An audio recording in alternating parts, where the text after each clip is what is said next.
Coming up on Unfiltered, the FDA has given the green light to vaccinate kids under 5 for COVID. But given what we don't know about the impacts of the vaccine, is that really a good idea? Dr. Peter McCullough joins me next.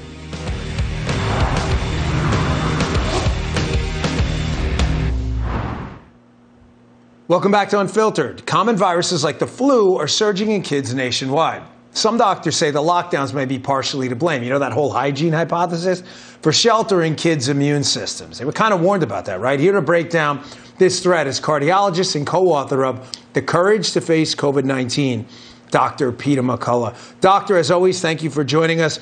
Doc, what do you make of this extremely unusual adenovirus, RSV flu season? What's going on with their immune systems out there? You know, Dan, we've had well over that first year of the pandemic, the kids lost their usual immune system challenges to a variety of viruses and other pathogens as they play together and go to school. And it seems to have thrown off cycles of immune protection. And, you know, we're particularly worried now that we've had a predominance of SARS-CoV-2. And in a paper by Broden and Arditi, there's concern that SARS-CoV-2 superantigen, the kids, 75% of them have had COVID or they've been exposed, even older kids who have received the vaccine. Somehow this is setting them up for immune hepatitis in some due to adenovirus 41, distinctly unusual.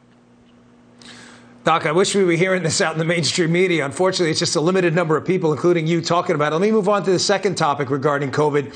The FDA has approved COVID vaccinations for kids under 5. Doc, is this really necessary? I mean, we know COVID's serious. I get that. But the effects on kids are far different than the effects on the elderly.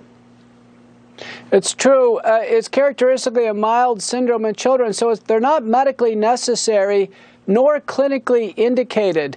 We have 2 failed real-world studies in kids aged 12 to 17, one by Dora Bawilla, the other by Fleming Dutra, published in JAMA. So we know even if they're used in kids, there won't be any differences in rates of COVID-19 serious outcomes. There's no reductions in hospitalizations and deaths in the randomized trials.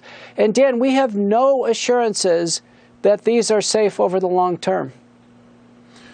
Yeah, risk reward, Doc. Doc, last question. You know, the spike protein, we've spoken about this often on my show. The vaccine was designed to make you create these spike proteins through the mRNA technology in a limited time frame and localized.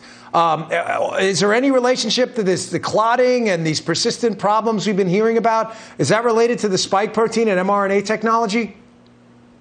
We have now over 1,000 papers in the peer-reviewed literature preprint service system, Dan. The spike protein is clearly pathogenic. It stays in the body far too long, both after the respiratory illness and after vaccination. It's found within cells. It's found within what's called exosomes. It causes heart damage, brain damage, blood clotting.